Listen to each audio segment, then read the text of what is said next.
The FCPA Compliance Report is the longest-running podcast in compliance, engaging a wide variety of compliance-related guests and topics. Each week, Tom Fox brings you the top commentators and information which will inform your compliance program going forward. Join us again for the top podcast in compliance, hosted by the voice of compliance, Tom Fox. The FCPA Compliance Report is a production of the Compliance Podcast Network.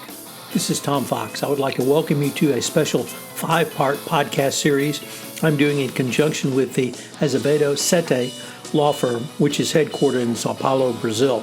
This series is entitled From the Unthinkable to a Culture of Compliance, and it deals with issues important to U.S. companies and other companies doing business in Brazil. In this episode 2, I visit with Luiz Salles, and we consider the cultural differences around investigations in Brazil as well as antitrust compliance. This special 5-part podcast series on From the Unthinkable to a Culture of Compliance is a special production of the Compliance Podcast Network. Hello, everyone. This is Tom Fox, back for another episode. And today I have with me Luiz Salles, and we are going to take a look at some issues around investigations and antitrust compliance in Brazil. So first of all, Luiz, thank you so much for taking the time to visit with me today. Thank you, Tom. My pleasure. I was wondering if you might be able to give our listeners your professional background. I like to say, Tom, that my professional mission is threefold. First, I help companies, trade associations, and governments build bridges over the troubled waters of international trade, both in Brazil and globally. Second, I coach companies and individuals in their anti-corruption and antitrust compliance and investigation efforts. And third, I help companies have their M&A transactions cleared by the Brazilian Competition Authority, which is called CADE. I think one of the things that challenges many U.S. companies and indeed U.S. compliance practitioners and practitioners outside of Brazil are what you have called Brazilian factors. So why must a company take Brazilian factors into account for any investigation? I think the best way to answer your question, Tom, is to quote another famous Tom, the Brazilian poet, musician, and diplomat, probably best known for having composed the song Girl from Ipanema, Tom Jobim. Now, Tom Jobim once said that Brazil is not for beginners, and that is very true. Now, while there have been major developments in the way business is run in the country in the wake of the famous CarWash or Lava Jato operation, it remains the case that Brazil is very complex in terms of its legal regime and its socioeconomic and cultural environment. As a result, I think while companies and investigation guidelines may aim for universality, that is from the company's perspective or standpoint, simply copycatting those compliance and investigation guidelines from other countries is probably not the best approach for Brazil. So what are some of the things you would suggest a company should consider in terms of taking these Brazilian factors into account, Luiz? I think the first really important factor to take into account is interdisciplinarity and the importance of an interdisciplinary approach to those investigations. Now, doing business in Brazil can be a very complex endeavor, despite the fact that Brazil has consistently figured among the top 10 economies in the world in terms of GDP or foreign direct investment, and despite genuine attempts to reduce regulatory complexity and cut red tape in the country. As many know, Brazil ranks poorly in global doing business rankings, and some of the issues that explain Brazil's low rankings are difficulty in starting a business, dealing with construction permits, or registering property, paying taxes, and trading across borders. Now, this regulatory complexity is challenging for the implementation and administration of compliance programs and investigations. And this complexity is largely explained by the interaction of different specific areas of the law, many of which come into play during an internal investigation. Take, for example, Brazilian labor law, which sets very strict boundaries for a proper investigation. Now, many commentators view labor law and Brazilian courts as significantly pro-workers. Now, this bias may be slowly shifting as things evolve in the country, but being mindful of that context is paramount to avoid liabilities caused by mishandlings during investigations. Labor law is also key at the back end of the investigations. Now, companies' approach to remedying employee misbehavior of whatever nature in Brazil is subject to strict labor law requirements. Particularly, if a company is terminating an employment contract for cause which is less expensive, the company will be subject to very stringent conditions, including immediacy, proportionality, non-discrimination, as interpreted by Brazilian protective labor courts. Now, even where there is strong evidence of misbehavior as a result of that, companies often opt to terminate employment contracts without cause, which is more expensive to them, due to a risk that termination for cause may result in legal liability when the situation moves to a court. So terminating without a cause can avoid litigation, but it's more expensive. Now, tax is another area that could be highlighted. Brazil tax maze is full of special regimes, exceptions to the exceptions. It can be difficult to understand accounting and finance practices and to draw lines between fraud or tax evasion and reasonable business planning during an internal investigation. And Tom, we could carry on for hours and mention several other areas of concern. Now, for instance, privacy law can impact on companies' ability to monitor and investigate.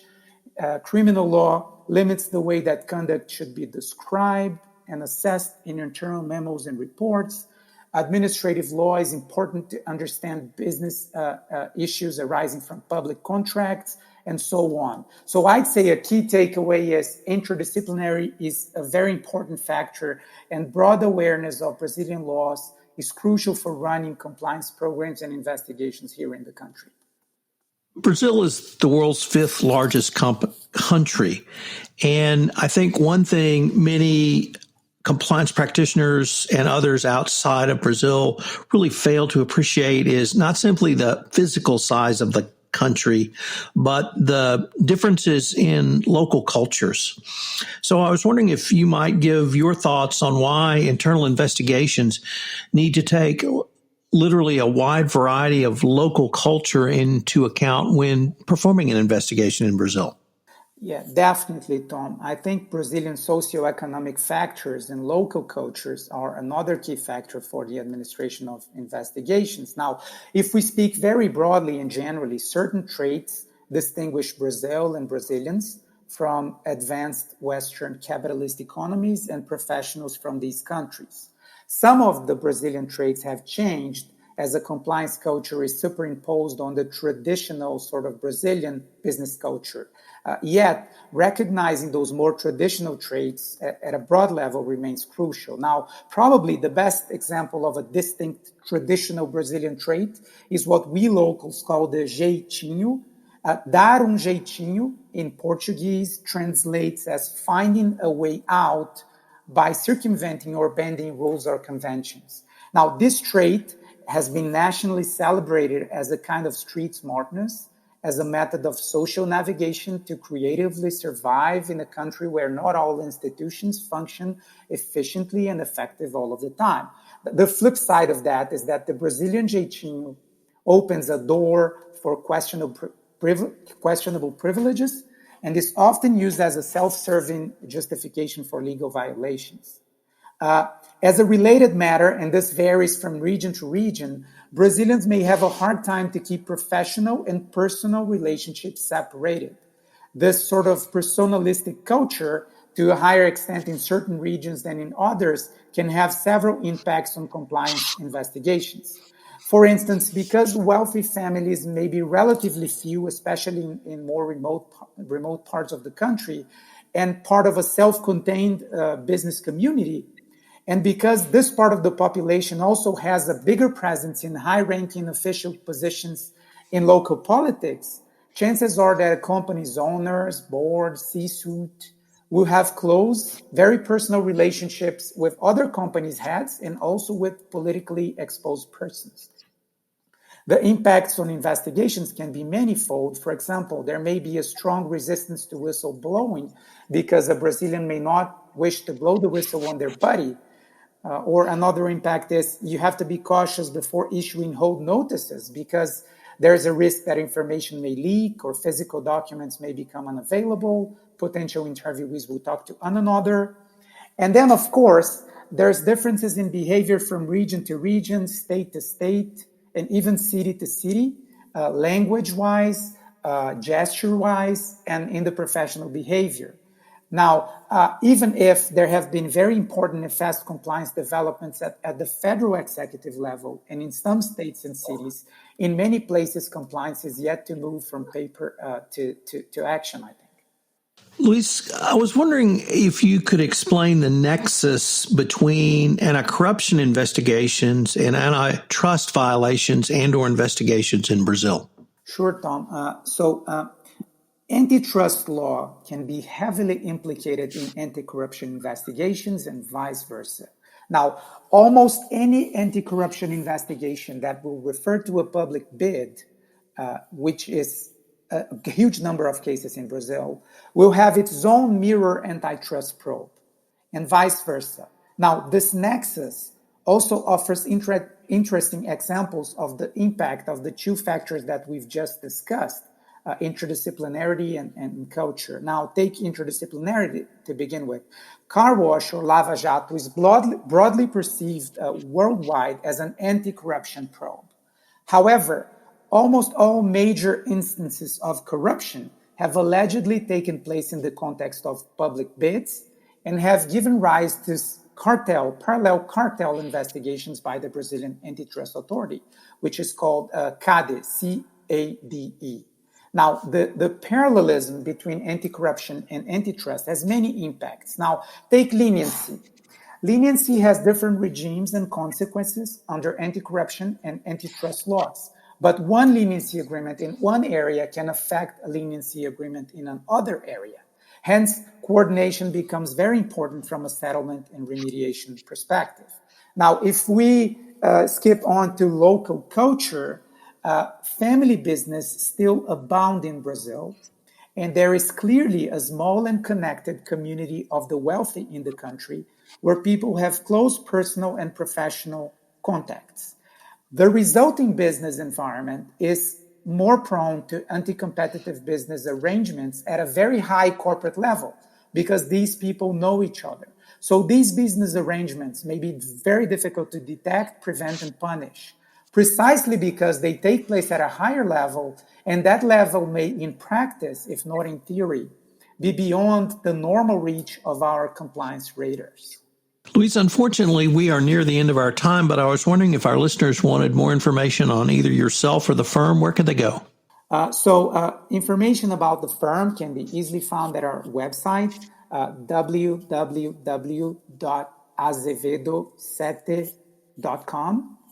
And I would also, Tom, advise listeners to take a look at the website of the Brazilian Antitrust Authority and the Office of the Controller General, which has several guides available in English, taking into account this Brazilian perspective. Luis, I wanted to thank you for taking the time to visit with me. This has been a fascinating discussion of a lot of different issues, and I hope we can continue the conversation.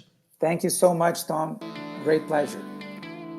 Hello, everyone. This is Tom Fox again. I'd like to thank you for listening to this special 5-part series I'm doing in conjunction with lawyers from the Azevedo Sette firm in Sao Paulo, Brazil.